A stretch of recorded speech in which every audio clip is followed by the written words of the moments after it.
Okay guys, I'm going to grab the camera here in a minute and briefly go over these two motorcycles. And we have some discovery to make. So they're just in. They came out of a massive collection up in the Sierra Nevadas that I've known about for 30 plus years. So stories go with every bike. So what we have,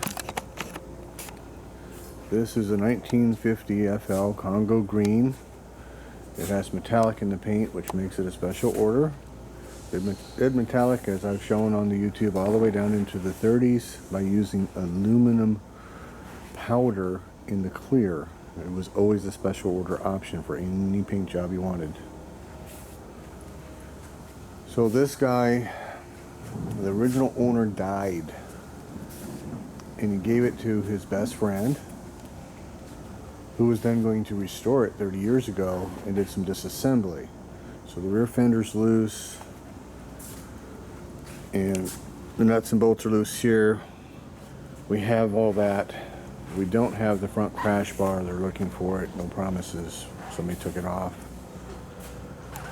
But it kicks over, goes in the gear. Who knows how long it's been since it's been running. My buddy got it from the guy who was going to restore it a long time ago, and he's had it quite some time, and he finally got loose with it. It was a very correct bike. It is original paint. As anything that's been sitting for an extended period of time, yes, you can get running, but I highly suggest you do a frame up mechanical on it. It just has the typical S-pipe Y rot there. That's the biggest issue. Other than, I would suggest a frame up mechanical. Just because it goes boop, boop, boop doesn't mean it's going to stay running. If you want a reliable bike, do a frame up. It is for sale. They're both for sale, and they're not cheap. They are actual barn finds that just come out of a collection that man's been putting together for 50 plus years. He's got over 100 bikes. So, this one here, he got it out of a big Kansas City collection about 12 years ago now, I think it is. 11 years, something like that. And that collection was put together by his dad in the 40s and 50s. So what we have is a period bobber. It's a panhead chassis with a 47 knuckle motor. That's pretty much how it was ridden back in the day, as far as I know. The black on the tanks, definitely original paint. The scallops were a later addition. The fenders, I haven't wiped it down, so there's details that you got to see. But as far as the meter's concerned, the fenders say they're probably original paint. There's little details you got to see to be able to determine whether it's original paint. And I did a little hand wipe on the tanks. They're definitely original paint, so probably the fenders are too. The scallops are a later era addition. These are tank shift tanks, and they've been had a little something here to cover the holes. What, I have no way of telling. So I'm not showing numbers because I don't have good titles on these yet. That'll happen this next week. Numbers disappear without current titles. I've had it happen. So that's a 47 motor. This is a 50 FL. This one's very, very correct. This is a period bobber. They're both for sale. They are not cheap. Barn finds just don't come around anymore. They're just unobtainium. So this particular bike does not have the side stand. You could get them without. A lot of period bobber guys, they liked using the kicker pedal as a side stand. It was a pristine thing. It was like, look at me, I can do this and just start my bike without having a side stand on it. Blah, blah, blah. So it does have the rear stand, but no side stand. It's got this B&H shifter, which is pretty cool. So, real trick bobber stuff back in the day. So this is how it was put away wet many moons ago. So if you want to have a period bobber You know, you can always put a pan motor back in it and build a project with a knuckle motor, whatever. But this is how it's been sitting for decades and decades and decades. So here it is. I'm going to put this one up on the sand and do some more investigation, and we'll make another video if it's appropriate at that time. So there you go.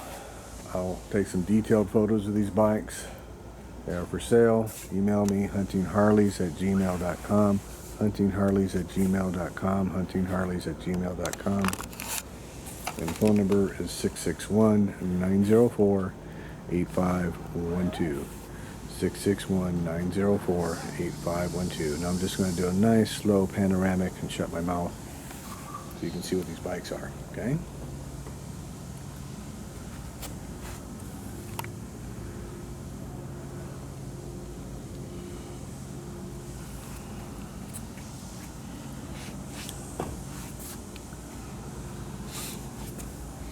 And again, we do have the original nuts and bolts for that.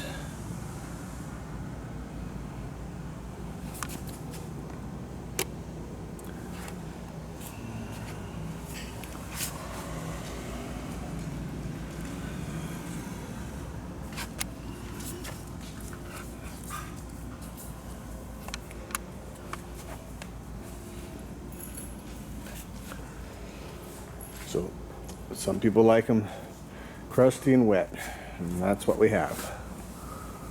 As found, as you see it, straight out of the barn. And people with skill can disassemble them, rebuild them, and put them back and look just like this. Though I would suggest sending the bags to Gorky Leather for some love, bring them back. We'll take a little up close about this here. We do have the brake backing plate. We do not have the shoes.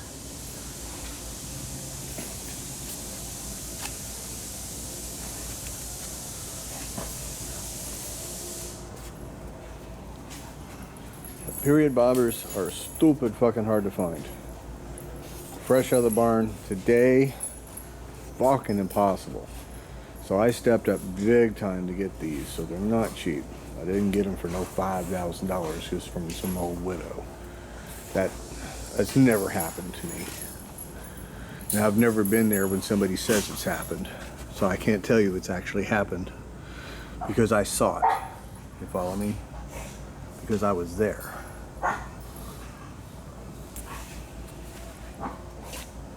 It does have that beautiful 47 Speedo in it. That doesn't mean it wasn't a recent addition. That's why we're going to do some investigation. I'm going to pull the tanks off. I want to have an actual visual ID on the year of the frame. That'll tell me exactly what was done. Was it a complete panhead chassis that somebody stuck it in? You know, is the story correct?